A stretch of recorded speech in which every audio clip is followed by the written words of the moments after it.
Салам алейкум, урматтуу достор. Барыңарга салам алейкум. Кухонный разговор. Достор, бир кыйындыгыбызды бир мактанып кетелик. Эми жаман элбиз эле деп жаман эл болуп калбайлык, андан ары жаман эл болуп жазып атабыз, эми жаман эл болдук деп. Бирок жакшы жерибизди бир айтып кетейин достор. Мен могу казакский сайтта көп биздикинде Facebook'unda друзьямын да. Ошо казактар биз менен аябай сыймыктанып атышат. Казактарда деле биздей болуп атат, бирок аларда государствосы жардам берип атат. Каждыйына 42 миң теңгеден пособие өрүп чыгыптыр, суда өрүп чыгыптыр. Дагы беребиз деп ушунтулат. Бизде кыргыздар болдуга эмнеге таң калып атат? Институт волонтерство дегенди ачышты дейт кыргыздар дейт. Институт волонтерство дегенди кыргыздардан үйрөнсөк болот, весь мир дейт. Анткени дейт, бийлиги крахка келди дейт, дефолт болду, бийлиги тамтырап, эмне кыларын билбей калды дейт. Ошондо бизнесмендер, звездалары дейт, блогерлери, олигархтары, политиктери, даже вор в законеси дейт, анысы дагы элге жардам берип жүрөт дейт. Ушундай сплоченный эл экен дейт кыргыз. Кыргыз өлбөйт дейт, кыргыз эч качан жоголбойт дейт. Казактар биз да кыргыздардай бололучу деп ушинтип казакский сайттарда жүрөт. Аябай эме болдум, жүрөгүм жылыды. Кыргыз элине ушул бийликке, макоо бийлик айтат элек да, ушу кыргыз элин ушундай жакшы эл экен да. Ушундай эле эме кылып алсаңар болмок экен да. Бул эл менен бийлик такыр экөө, эл башка, бийлик башка болуп калбадыбы? Экөөндө такыр мындай взаимосвязь болбой калбадыбы? Достор, биздин элибиз сонун эле экен, ынтымагыбыз бар экен. Когда надо ынтымактуу эле болуп калат экенбиз, оштук, анан көлдүк деп эле бөлүнө бербей. Мисалчы, эл чүйлүк деп эле бөлүнө бербейт экенбиз. Аныбыз бар экен. Баарыбызда Манастын руху бар экен. Молодцы, барыңар элге. Эми могу бийлик жөнүндө айтып кетелик. Бийлик жөнүндө. Бийлик. Элдин канын ичти. Айтып эле атабызсан, Ошону жана айткандан кийин, мисалы, көчө жетегиздик бала чыкпадыбы, айтса кайра эме кылышпадыбы? Кечирим суратпады, ошо кечирим сураткан адамдарга жолуңар болсун, ошолорчу. Ошолор. Мен билем ким экенинчи. Мага деле келишкен, кечирим сурабай койгон бар го деп. Ушундай да. Кыргыздын душманы көп экен.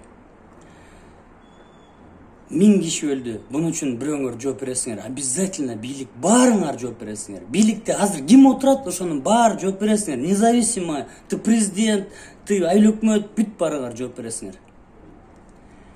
Независимо, народный суд болот. Мени өлтүрүп салсаңар, уже эл ойгонду башкалар деле кылат. Народный суд болот уже. 1000 киши болгондо, Роудда 10 убийство болуп, 7-өсү ачылып, 3-ü ачылбай калса эле начальник Роудга выговор беришет. 3-ü ачылбай калыптыр деп. Ошол себептен, достор, моңча өлгөн киши бул бийликтин шалакылыгы, бул геноцид. За бездействие властей геноцид. Биякта деген власттыкы дагы бар. Боронов айтып атат, мына дейт, элдер өзлөрү маска кийбей минтип жүрүп алды дейт. Жолдош Боронов, мен сизге айтып коеюн.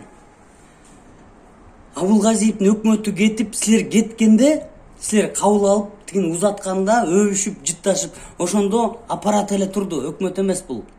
Аппарат эле турду, өкмөттүн аппараты 200 киши турду, бирөөңөрдө маска жок, бир эле кызда маска бар экен арасында. Карадым. Силер ушинтип бизге эме көргөзүп атып, биз жок экен, булар өзлөрү коркот эле да, булар өзлөрү минтип жүрсө, бул жок экен деп жүрүп алдык. Анан айрым саясатчылар кайра бир эле жолу айтпай, бул коронавирус деген международный аферизм, бул международный бир игра, анан тигиндей мындай, бул оору жок оору деп атып, аны да көп эл ээрчип кетти. Ушинтип эл да ишенбей койдук, действительно аягында. Эми биз биринчи эл ишенип эле 2 ай биз койду корого камагандай эле камап койбодуңарбы бизди? Камап коюп биякта 642 миллион долларды кашкырдай жеген турбайсыңарбы? Эми кандай кылалык? Бизден эмне күнөө?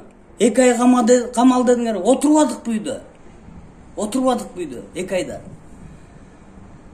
Анан достор, в общем, кыргыздын душманы өтө көп экен. Биздин могу партияга, коомго, чоң азат деген коомго, кыймылга ушундай каршылык, карама каршылык көргөзгөндөр толтура болуп атат. Бизге ушак ыргытып кетип атат, акча тууралуу эчтекеси бүт калп.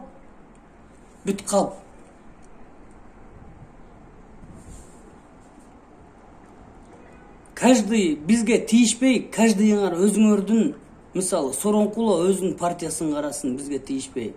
Мисалы айткандачы. Мелис Аспеков өзүнүн партиясын крутой высший кылып алсын, бүт бар ошо мекенчил эле деп калсын. Чоң азатка тийишпегиле. Мени эмне эле мындай көп суроо болуп кетти. Манас жок дедиң эле, андан кийин чоң азат деп калыптырсың дейт. Ооба, мен Манас жок деген эмесмин. Манас же ыр эмес, же жомок эмес дегем. Эпос. Ыр эмес, же жомок эмес дегем.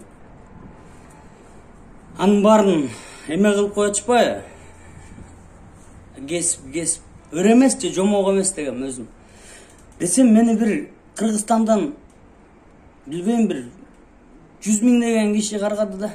Анан кой бул Манасты окуйнчу деп 7 осуятын окудум, эчтеке таппаган жокмун, 7 осуятын булар жазыптыр көрсө.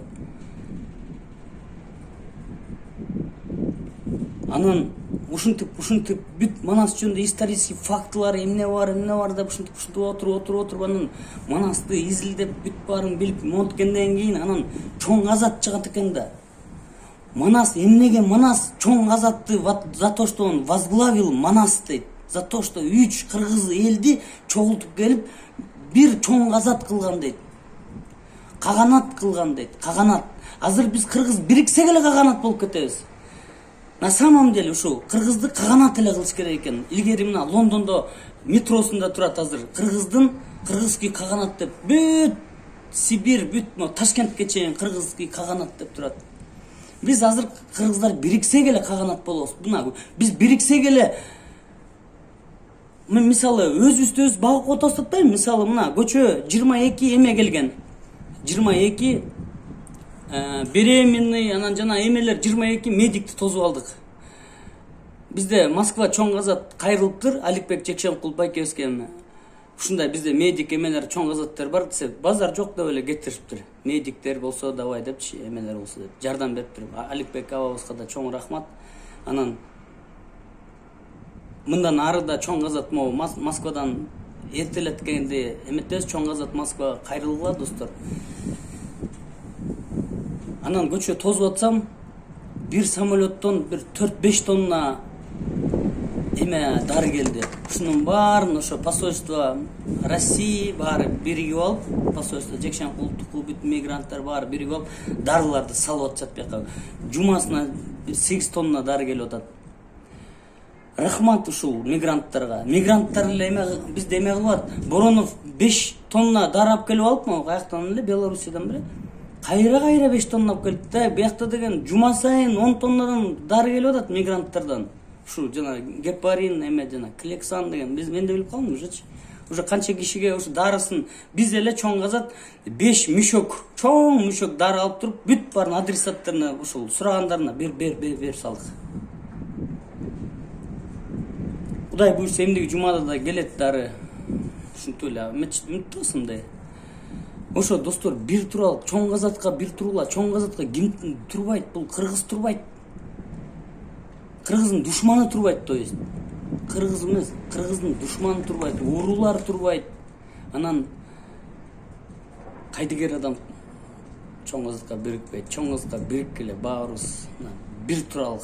Азыр бир турсак, бизди не то что Казахстан, мисал чоң азатты деген Белоруссияда сүйлөшүп атышат, Украинада сүйлөшүп атышат, Москвада сүйлөшүп атышат, Америкада сүйлөшүп атышат, Малайзияда сүйлөшүп атышат. Анан кыргызды давайте биз мындай кылып коебуз, бүт жерде сүйлөгөндөй кылып. Бир 95% киши чалып алып акыл үйрөтөт. 95% давай кеттик деген эч ким жок. келгилечи биринчи чогулалычы мына офиске чогулалык же бир жерге ушу мына ушундай деле чыгалык анан эме кылып турабыз жанакы прямой эфир. Достор, биригелик, бириккенде бизден чөткү тарыхта калып калчу эл экенбиз. Бизден кыргыздардан Султан Бейбарс деген фараон болгон. Султан Бейбарстын бир досу ким эле? Египетти башкарган ошол кезде 1200-жылдары кыргыздар башкарган. Египетти дагы, Израилди дагы. Тарыхта бар, Google'дан карап алгачы. Султан Бейбарс казак болгондо атпайбы? Никакой казак эмес, кыргыз болгон. Ал кезде казактар жок болчу, достор. Мейлі андай, мен тамак чегейин. Тамак чегип берткенсиң да ушат кетсең.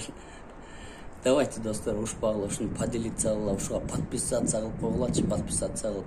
Мондай оор акыбалда өзүбүз эле чыкпасак болбой калды.